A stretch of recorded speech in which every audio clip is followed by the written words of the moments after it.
ਸਤਿ ਸ਼੍ਰੀ ਅਕਾਲ ਜੀ, news Asia Punjabi ਦੇਖ ਰਹੇ ਹੋ ਤੁਸੀਂ ਤੇ ਮੈਂ ਹਾਂ ਕੁਲਵੰਤ ਸਿੰਘ। ਮੈਂ ਔਰ ਡਾਕਟਰ ਵਿਸ਼ਵਰੂਪ ਰਾਏ ਚੌਧਰੀ ਅੱਜ ਇੱਕ ਨਵੇਂ ਵਿਸ਼ੇ ਦੇ ਨਾਲ ਤੁਹਾਡੇ ਰੂਬਰੂ ਹੋਏ ਹਾਂ ਤੇ ਅੱਜ ਦਾ ਜਿਹੜਾ ਵਿਸ਼ਾ ਹੈ ਉਹ ਇੱਕ ਅਜਿਹਾ ਵਿਸ਼ਾ ਹੈ ਜਿਸ ਨੂੰ ਲੋਕੀ ਆਮ ਤੌਰ ਦੇ ਉੱਤੇ ਨਾਰਮਲ ਨਹੀਂ ਲੈਂਦੇ। ਇੱਕ ਇੱਕ ਆਮ ਜੀ ਗੱਲ ਸਮਝ ਕੇ ਜਿਹੜਾ ਉਹਨੂੰ ਛੱਡ ਦਿੰਦੇ ਨੇ, ਲੇਕਿਨ ਉਹ ਇੱਕ ਅਜਿਹੀ ਮੁਸੀਬਤ ਹੈ ਜਿਹੜੀ ਕਿ ਅੱਗੇ ਚੱਲ ਕੇ ਇਨਸਾਨ ਦੀ ਜਾਨ ਵੀ ਲੈ ਸਕਦੀ। ਮੈਂ ਗੱਲ ਕਰ ਰਿਹਾ ਪੇਟ ਗੈਸ ਦੀ। ਹੁਣ ਤੁਸੀਂ ਮੈਨੂੰ ਲੱਗਦਾ ਕਿ ਜਦੋਂ ਮੇਰੀ ਗੱਲ ਸੁਣੋਗੇ ਤਾਂ ਤੁਹਾਨੂੰ ਲੱਗੇਗਾ ਕਿ ਕਿਆ ਬਕਵਾਸ ਹੈ, ਇਹ ਪੇਟ ਗੈਸ ਕਿਸੇ ਦੀ ਜਾਨ ਕਿਵੇਂ ਲੈ ਸਕਦੀ ਹੈ। ਲੇਕਿਨ ਇਹ ਸੱਚ ਹੈ ਕਿਉਂਕਿ ਅੱਗੇ ਚੱਲ ਕੇ ਜਿਹੜੇ ਖੁਲਾਸੇ ਅਸੀਂ ਕਰਨ ਜਾ ਰਹੇ ਹਾਂ ਉਸ ਤੋਂ ਤੁਹਾਨੂੰ ਬਿਲਕੁਲ ਸਮਝ ਆਏਗੀ ਕਿ ਪੇਟ ਗੈਸ ਨੂੰ ਹਲਕੇ 'ਚ ਨਹੀਂ ਲੈਣਾ ਜਾਂਦਾ। ਪੇਟ ਗੈਸ ਕਿਉਂ ਹੁੰਦੀ ਹੈ, ਇਹਦੇ ਪਿੱਛੇ ਦੇ ਕੀ ਕਾਰਨ ਹੁੰਦੇ ਨੇ, ਆਪਾਂ ਡਾਕਟਰ ਵਿਸ਼ਵਰੂਪ ਰਾਏ ਚੌਧਰੀ ਤੋਂ ਜਾਣਦੇ ਹਾਂ। डॉक्टर साहब ਤੁਹਾਡਾ न्यूज़ एशिया पंजाबी पे बहुत-बहुत स्वागत है। Thank you, thank you. Doctor साहब एक बात बताएँ कि पेट गैस को लोग जो है अक्सर बड़े हल्के में ले लेते हैं कि गैस है, आम बात है। तो सबसे पहले ये बताएँ कि पेट में गैस बनती क्यों? कैसे बनती है? उसका थोड़ा-सा स्ट्रक्चर बताएँगे कि अंदर कैस क्या क्या अंदर रिएक्शन होता है जिससे आप गैस यूँ समझिए, मेरे 2 मान लो 2 2 2 2 पतीले हैं हमारे पास, 2 बर्तन हैं। एक बर्तन में तेल है जी, जी, केरोसिन का, एक बर्तन में पानी है। अब दोनों बर्तन में मैं चिंगारी जी, डालता हूँ, तो एक में आग लग जाएगी और एक में चिंगारी भी बुझ जाएगी। तो चिंगारी का क्या होने जी, वाला है, वो निर्भर करता है कि बर्तन में क्या सामान रखा है ऑलरेडी, राइट? तो ठीक उसी तरह से आपका स्टमक जो है वो एक बर्तन है और वो जी, बर्तन में क्या रखा हुआ है वो महत्वपूर्ण है कि जी, जो भी चीज आप मुंह से डालेंगे वो चिंगारी है वो बुझने वाली है या और आग फैलाने वाली, वो निर्भर करेगा कि भाई पहले से ही बर्तन में क्या रखा हुआ है, जी, राइट? तो बस इतने। अब ये समझिए कि बर्तन में कुछ चीज ऐसी हैं, बर्तन मतलब स्टमक की इनर लाइनिंग जी, जी, जो लंबे समय तक पड़ी रहती हैं। एक ही उदाहरण दूंगा, जैसे दूध है, जी, दूध है या एनिमल फूड है, वो बॉडी में या स्टमक में पचने के लिए कई बार 18 घंटे भी लगते हैं।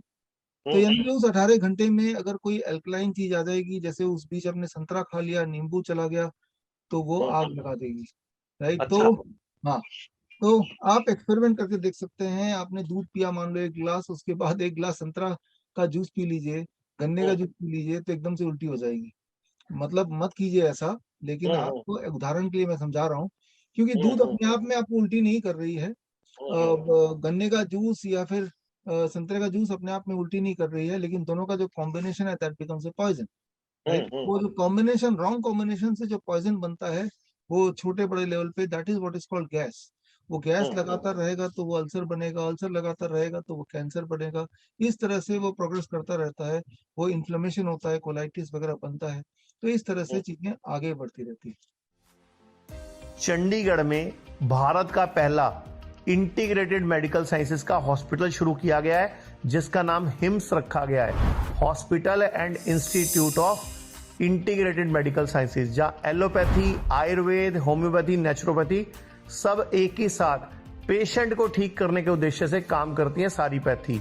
इसमें डॉक्टर विश्वरूप राय चौधरी, डॉक्टर अमर सिंह आजाद, डॉक्टर अवधेश पांडे, आचार्य मनीष, डॉक्टर खादर फली और इन सब की पूरी नॉलेज, ट्रेनिंग और एजुकेशन को यूज किया जा रहा है। लीवर फेल हो, किडनी खराब हो, हार्ट की प्रॉब्लम हो, जोड़ों का दर्द हो, ऑटो इम्यून डिजीज हो, स्टेज 4 कैंसर हो, कोई भी ऐसी बीमारी जो डॉक्टर ने आपको लाइलाज बताई हो या आपको कोई ऑपरेशन बताया हो, तो आप इस हॉस्पिटल हिम्स में संपर्क कर सकते हैं और बीमारी की जड़ पर काम कर सकते हैं।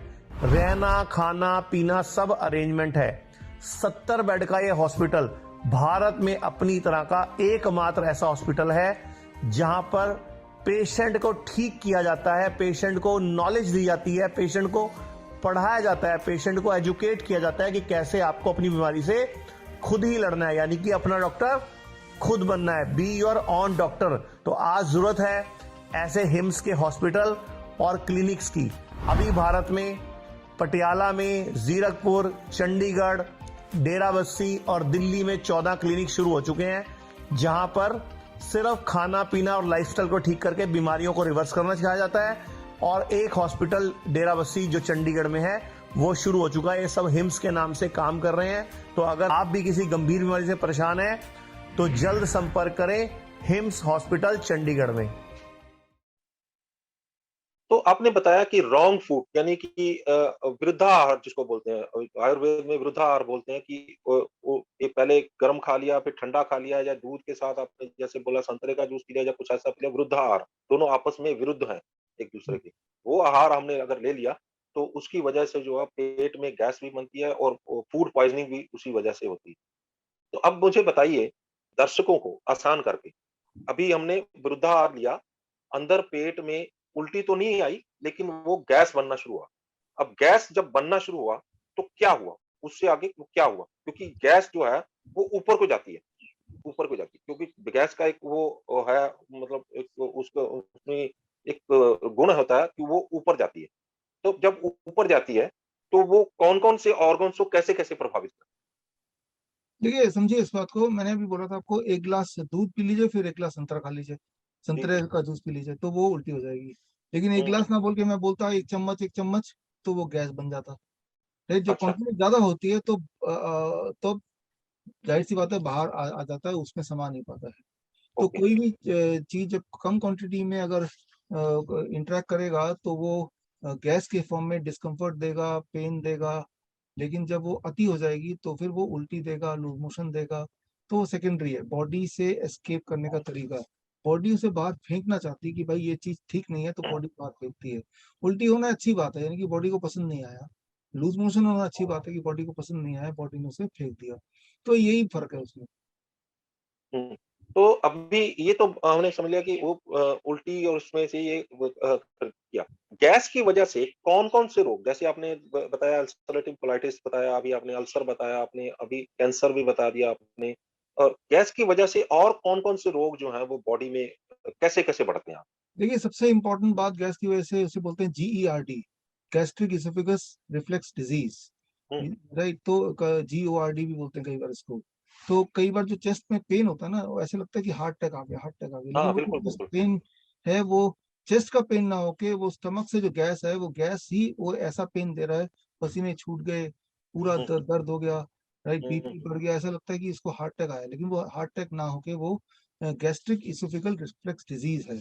हुँ, यानी कि हुँ, वो गैस का ही एक एडवांस रूप है।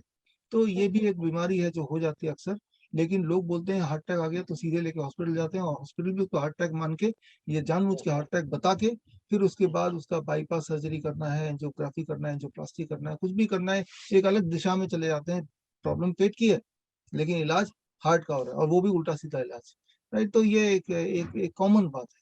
99% टाइम मेरा जो अनुभव कहता है, जो हार्ट पेन आप लोग बोलते हैं, वो हार्ट पेन ना होके वो स्टमक का गैस्ट्रिक एसोफेगस रिफ्लक्स डिजीज़ होता है, जो कि आपको हार्ट पेन के हिसाब से उसको आप बोलते हैं लोगों को, जबकि होता वो है गैस की का ही पेन।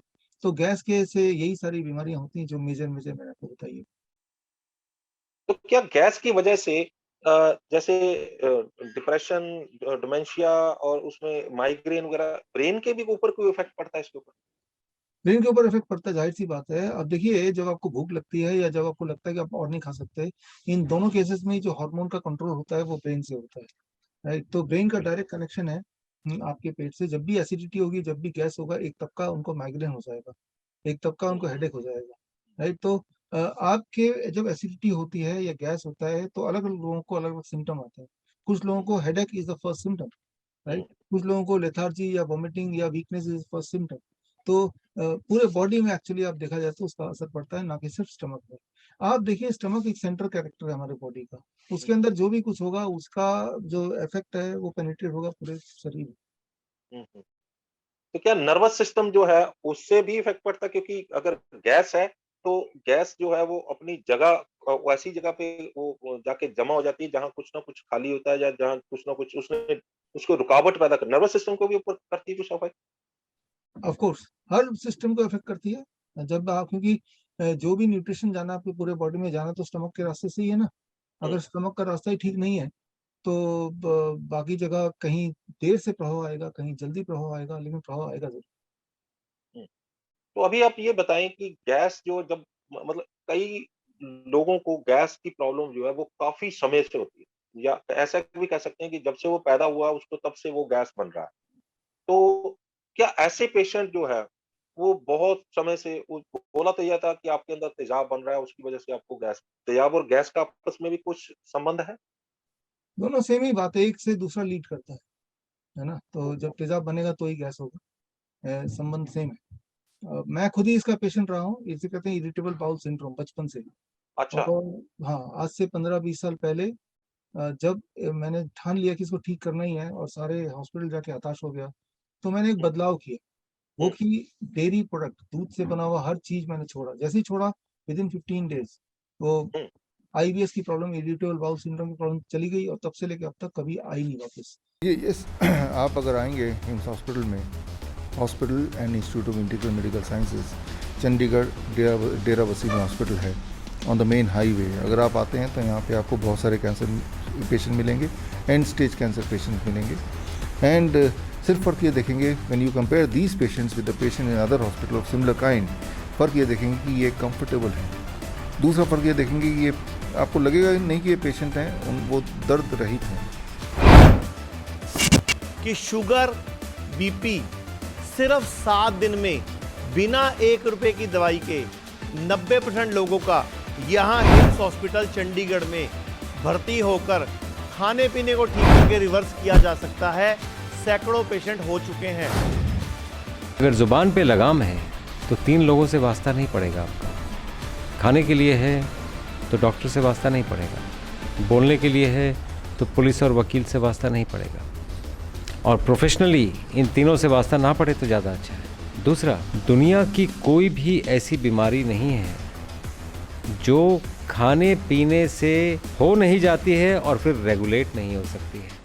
तो ये दोनों बातें वैसे ही चलती हैं। 5 पिलर्स हैं हमारे, 5 pillars: diet, medicinal plants, physical exercise या फिजिकल वर्क, माइंड मैनेजमेंट, और taking the help of various pathies, all the pathies. तो ये हम 5 पिलर्स पे काम करते हैं। जब हम इन 5 पिलर्स पे काम करते हैं तो बॉडी अंदर से जब हील होने लगती है तो थायराइड की समस्या जो अपने आप ही ठीक होने लगती है। चंडीगढ़ में भारत का पहला इंटीग्रेटेड मेडिकल साइंसेज का हॉस्पिटल शुरू किया गया है, जिसका नाम हिम्स रखा गया है, hospital and institute of integrated medical sciences, जहां एलोपैथी, आयुर्वेद, होम्योपैथी, नेचुरोपैथी सब एक ही साथ पेशेंट को ठीक करने के उद्देश्य से काम करती है सारी पैथी। इसमें डॉक्टर विश्वरूप राय चौधरी, डॉक्टर अमर सिंह आजाद, डॉक्टर अवधेश पांडे, आचार्य मनीष, डॉक्टर खादर फली, और इन सब की पूरी नॉलेज, ट्रेनिंग और एजुकेशन को यूज किया जा रहा है। लीवर फेल हो, किडनी खराब हो, हार्ट की प्रॉब्लम हो, जोड़ों का दर्द हो, ऑटो इम्यून डिजीज हो, स्टेज 4 कैंसर हो, कोई भी ऐसी बीमारी जो डॉक्टर ने आपको लाइलाज बताई हो या आपको कोई ऑपरेशन बताया हो, तो आप हिस हॉस्पिटल हिम्स में संपर्क कर सकते हैं और बीमारी की जड़ पर काम कर सकते हैं। रहना, खाना, पीना सब अरेंजमेंट है। अभी भारत में पटियाला में, जीरकपुर, चंडीगढ़, डेराबस्सी और दिल्ली में 14 क्लिनिक शुरू हो चुके हैं, जहां पर सिर्फ खाना पीना और लाइफस्टाइल को ठीक करके बीमारियों को रिवर्स करना सिखाया जाता है। और एक हॉस्पिटल डेराबस्सी जो चंडीगढ़ में है वो शुरू हो चुका है। ये सब हिम्स के नाम से काम कर रहे हैं। तो अगर आप भी किसी गंभीर बीमारी से परेशान हैं तो जल्द संपर्क करें हिम्स हॉस्पिटल चंडीगढ़ में। तो आप जैसे बोल रहे हैं, जिनको होती है वो जिंदगी भर होती है, क्योंकि वो अपने लाइफस्टाइल को, अपने खाने पीने को बदलाव ना तो करते हैं, ना वो करना चाहते हैं। अगर या तो उनको पता भी नहीं कि बदलाव करना है, तो जैसे ही वो बदलाव करेंगे तो वो कुछ दिन का मेहमान होता है, 2-4 दिन में, 10 दिन में, 15 दिन में इंसान ठीक हो सकता है। क्योंकि याद रखिए, हमारे सारे ऑर्गन में जो स्टमक एक ऐसा ऑर्गन है जो सबसे जल्दी रिस्पॉन्ड करता है ठीक होने में। हम्म, हम्म। अच्छा, अभी एक बात बताइए कि जो अभी तक जो इलाज चल रहा है हम उसको छोड़ देते हैं, उसको नहीं टच करते कि क्योंकि वो थोड़ा सा होगा कि हमारे इलाज को गलत होता है। अब ये बताएं कि बिना दवाई के, अभी आप इस बात के मास्टर हैं कि हर एक आदमी को आपने बिना दवाई के ठीक किया, तो बिना दवाई क्या करना होगा इंसान को जो पुरानी से पुरानी गैस है, मतलब बचपन से लेके जवानी तक या बुढ़ापे तक उसको गैस ही बन रहा है, तो उसको वो ठीक कर पाए? देखिए, सबसे पहले मान लो बर्तन है, राइट, तो सबसे पहले क्या किया, वो बर्तन को पहले तो साफ करना है। बर्तन को दोबारा यूज करने से पहले एक बार साफ करना जरूरी होता है ना। राइट। तो बर्तन को एक बार साफ करना, उसके लिए 1 day 24 hour coconut water fasting, यानी कि आज का दिन जो लोग सुन रहे हैं और अगर पेट की समस्या है, आज का दिन कुछ मत खाइए, सिर्फ नारियल पानी पे रहिए, 4-5 ग्लास, 6 ग्लास, 7 ग्लास ताजा नारियल पानी धीरे धीरे पीजिए। First step. तो कल तक आपका जो स्टमक है, वो जो बर्तन है, वो पूरी तरह ठीक हो गया। अब कल से आप DIP डाइट पे आ जाइए। DIP डाइट इसी चैनल में कई जगह मैंने बताया, या कहीं और भी मिल जाएगा, हमारी किताबों में भी है, यूट्यूब में सर्च करेंगे तो DIP डाइट मिल जाएगा। DIP डाइट में dairy product, pack food, animal food की मनाही होती है। फ्रूट्स एंड रॉ वेजिटेबल काफी मात्रा में खाना होता है। 7 बजे तक डिनर कर लेना होता है। तो हो नहीं सकता कि आपका स्टमक से जुड़ा हुआ कोई प्रॉब्लम हो, इवन कोई पाइल्स हो, इवन कॉन्स्टिपेशन हो। तो ये सारी बातें जो इससे कनेक्टेड है वो ठीक हो जाएंगी। बिना दवाई के? देखिए, बिना दवाई दवाई तो कोई है ही नहीं ना स्टमक को ठीक करने की। आज तक अगर कोई भी जो मुझे सुन रहे हैं, किसी भी दवाई से स्टमक ठीक हुआ हो तो बताइए। एक एहसास होता है कि चलो आराम मिल गया, लेकिन वो ठीक नहीं होता कभी। राइट। एक एहसास होता है कि भाई चलो थोड़ा सा सुकून मिल रहा है, लेकिन ठीक नहीं होता। अगर ठीक हो गया तो दोबारा दवाई क्यों ले रहे हैं? राइट। तो दवाई होती नहीं है। उल्टा वो जो दवा ले रहे हैं XYZ, वो भी तो स्टमक में जाके वो भी एसिडिक एनवायरनमेंट पैदा करने में ही कंट्रीब्यूट कर रही है। तो स्टमक के लिए कोई दवाई बनी नहीं है जो स्टमक के की किसी भी बीमारी को, कितनी भी छोटी बीमारी है, उसे ठीक कर दे।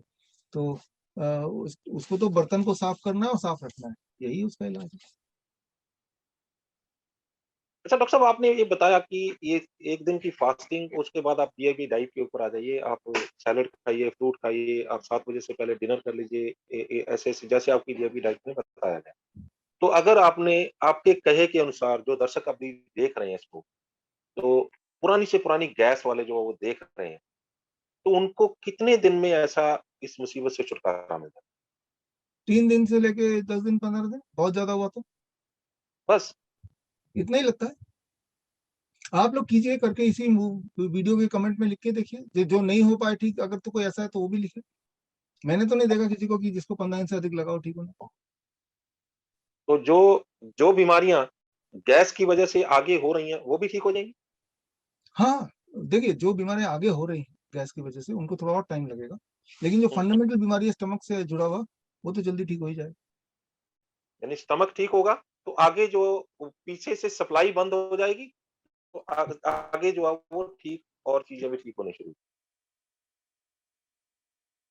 तो बड़ी इंपॉर्टेंट बात आपने जानकारी दी है। जाते जाते, ये तो आपने पूरी जानकारी इंटरव्यू में दे दी है, जाते जाते कोई इस इंटरव्यू के संबंध में टिप ऑफ द इंटरव्यू देना चाहेंगे? देखिए, आपका शरीर वही है जो आप खाते हैं, इतना आप समझ लीजिए। अगर आपने अपने जुबान पे कंट्रोल कर लिया तो समझ लीजिए आपने लगभग लगभग अपने हेल्थ पे काबू कर लिया। यानी जबान पे कंट्रोल किया तो हर चीज जो है वो काबू में आ जाएगी। अगर जबान पे कंट्रोल नहीं किया तो हमें समाज भी माफ नहीं करता और पेट भी माफ नहीं करता। तो बहुत बहुत धन्यवाद डॉक्टर साहब, आपने इतना कीमती समय हमारे लिए निकाला, हमारे दर्शकों के लिए निकाला, और आपने पूरा जानकारी हमारे दर्शकों के सामने साझा की, और छोटी सी बात से आपने एक बड़ी मुसीबत से दर्शकों को निकालने का हल दे दिया। आपका बहुत बहुत धन्यवाद। Thank you.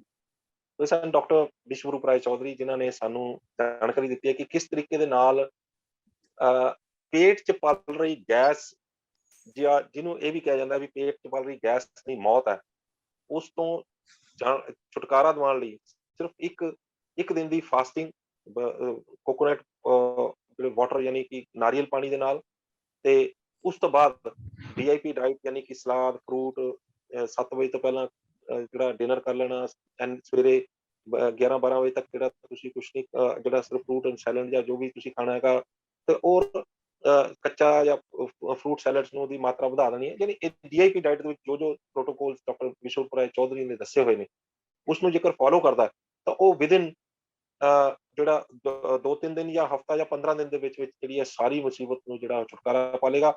ਔਰ ਇੱਥੋਂ ਤੱਕ ਕਿ ਇਸ ਮੁਸੀਬਤ ਦੀ ਵਜ੍ਹਾ ਦੇ ਨਾਲ ਜਿਹੜਾ ਅੱਗੇ ਚੱਲ ਕੇ ਹੋਰ ਬਿਮਾਰੀਆਂ ਹੋਈਆਂ ਪਈਆਂ ਨੇ, ਉਹ ਵੀ ਕੁਝ ਚਿਰਾਂ ਦੇ ਵਿੱਚ ਜਿਹੜੀਆਂ ਉਹ ਠੀਕ ਹੋ ਜਾਣਗੀਆਂ।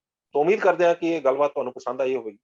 ਜੇ ਗੱਲ ਪਸੰਦ ਆਈ ਹੈ ਤਾਂ ਇਸ ਨੂੰ ਵੱਧ ਤੋਂ ਵੱਧ ਸ਼ੇਅਰ ਕਰ ਦਿਓ, ਤਾਂ ਕਿ ਜਿਹੜੇ ਲੋਕ ਇਸ ਮੁਸੀਬਤ ਨਾਲ ਬੈਠੇ, ਘਰ ਦੇ ਵਿੱਚ ਬੈਠੇ ਆਪਣਾ ਤਕਲੀਫ ਦੇ ਵਿੱਚ ਨੇ, ਦਵਾਈਆਂ ਖਾ ਖਾ ਕੇ ਤੰਗ ਹੋ ਚੁੱਕੇ ਨੇ, ਬਿਮਾਰ ਨੇ, ਉਹਨਾਂ ਨੂੰ ਕੋਈ ਫਾਇਦਾ ਨਹੀਂ ਹੋ ਰਿਹਾ, ਸਾਈਡ ਇਫੈਕਟ ਬਹੁਤ ਜ਼ਿਆਦਾ ਨਿਕਲ ਆਏ ਨੇ, ਤੇ ਜੇਕਰ ਉਹਨਾਂ ਦੇ ਵਿੱਚੋਂ ਇੱਕ ਵੀ ਵਿਅਕਤੀ ਇਸ ਵੀਡੀਓ ਨੂੰ ਦੇਖਣ ਤੋਂ ਬਾਅਦ ਠੀਕ ਹੋ ਜਾਂਦਾ ਹੈ, ਤਾਂ ਅਸੀਂ ਸਮਝਾਂਗੇ ਇਸ ਵੀਡੀਓ ਨੂੰ ਬਣਾਉਣ ਦਾ ਮਕਸਦ ਕਾਮਯਾਬ ਰਿਹਾ। ਸਾਡੇ ਚੈਨਲ ਨੂੰ ਸਬਸਕ੍ਰਾਈਬ ਕਰਨਾ ਨਾ ਭੁੱਲਿਓ। ਅਗਲੀ ਵਾਰ ਫੇਰ ਹਾਜ਼ਰ ਹੋਵਾਂਗੇ ਇੱਕ ਨਵੇਂ ਮੁੱਦੇ, ਇੱਕ ਨਵੇਂ ਮਹਿਮਾਨ ਦੇ ਨਾਲ। ਉਦੋਂ ਤੱਕ ਮੈਨੂੰ ਦਿਓ ਇਜਾਜ਼ਤ। ਧੰਨਵਾਦ।